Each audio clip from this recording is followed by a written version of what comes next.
You know, while there's always hand-wringing about the employment report, Wall Street looks at certain elements, while the media and politicians also craft their own take on it, typically through ideological lens. For everyone else, though, this report, particularly this morning, I think, sheds a light, even hope, on the current situation and trends.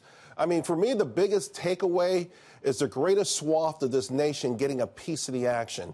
And I think those so-called new-collar jobs are breathing life. I mean, life and fresh opportunity for many who had given up. I mean, consider last month, the unemployment rate, it plunged for those with less than a high school education. It was even better for those with only a high school diploma. In fact, the unemployment rate for high school grads now at the lowest level since 2000. And when the U.S. economy peaked at its largest percentage, global GDP, there were great jobs, right, for everybody who worked with their hands. Not everyone needed a college degree. Well, that's happening again.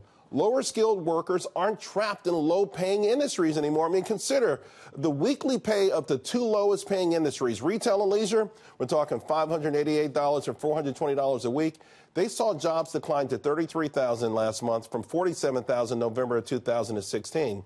But the warehousing jobs, right, they pay $812 a week. They surged 100% year over year, over $25,000. You know, the country is moving in the right direction, and more people are coming along for the ride. And for me, that is great news for everyone. Turning right now back to our panel, and let's find out what we can do for the viewers. We brought Jeff back and Ken. Jeff, okay, you talked about getting into more cash. I think everyone's in more cash right now. But our viewers aren't going to go 100% cash, no, right? Of course not. What do they do? Because up until about a week ago, most questions people are asking me is, where's the bottom and what do I buy? I'm buying midstream master limited partnerships. They're the cheapest they've been in 20 years. Most of them have already reduced their distributions, not because they had to, but they wanted to get their leverage ratios down. And MLPs were easy money for a long time. Then they imploded. The upstreams. Okay, I'm sorry, the upstreams. What's the relationship to price of crude oil? How much does that impact these? The midstreams have very little price sensitivity to crude oil because you can think of them as a transportation company without wheels. They own the pipes and the storage, and they have long-term contracts with Exxon, Chevron, people like that. Ken? I think we have to make our own returns. We don't become day traders for our clients, but at the same token, buy and hold, like 2017, we got a little bit spoiled. I mean, the biggest drawdown in 2017 was 3.5%.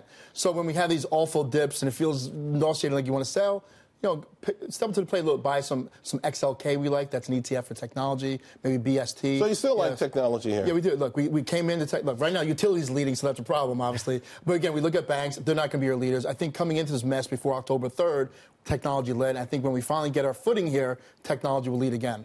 Fundamentals, do they matter in this kind of environment? I mean, we know when everything's getting hit, everything gets hit. Yeah, that's a fact. And selling begets more selling, especially with the machines taking control of the thing. But eventually, wiser minds like Ron Barron at Barron Capital will prove to be right with the buy and hold strategy. And he's a great value investor, and his average holding period is 10 years. But there are times when you have to make some changes, right? I mean, there are some times you say, hey, listen, this was a dud. You know, I got to get the duds out so I can find the better names to hold. And that's a difficult thing for people, in part because of pride and ego, and in part because people aren't sure how to do that. I think that comes down to self-discipline. All of us know when to buy something. Our Uncle Joe tells us something to buy.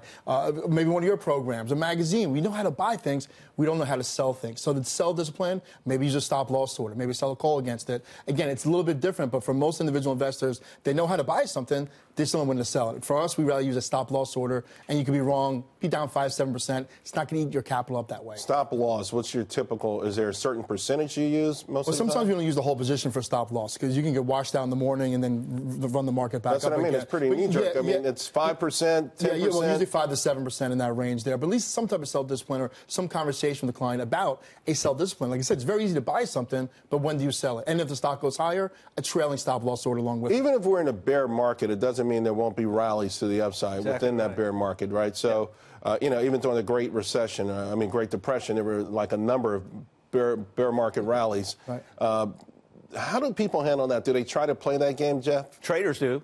Investors don't. Okay. So investors, for the most part, the husband and wife watching the show, you know, she's a police officer, he's a school teacher. They've got about $150 grand income a year. and they want to put their kids through college. They're both about 40 years old. How do they handle this? Find an equity income fund that's fairly conservative and dollar cost average in it every month. Just keep buying. Yep. Because this way you'll definitely hit the lows. Yeah. You'll definitely buy the bottom at some point. Yeah. 529 plans, especially those age-based ones where the younger the child is, the more equity exposure they have. Right. As they get older, less equity exposure. So 529 plans. I've always been accused of being a rose-colored glasses guy. We only got 20 seconds, and maybe I'm too sanguine. Are you afraid right now, No. Jeff? No, these are opportunities. That's what we look for as investors, right? Yeah, but I mean, you're not afraid, though, that this market is telling us something more dramatic, more drastic is around the corner. We don't see a black swan here at this point. Really? I agree. All right, guys. I'm not the only one. Rose-colored glasses for all. It's a pleasure. Thank you both very much.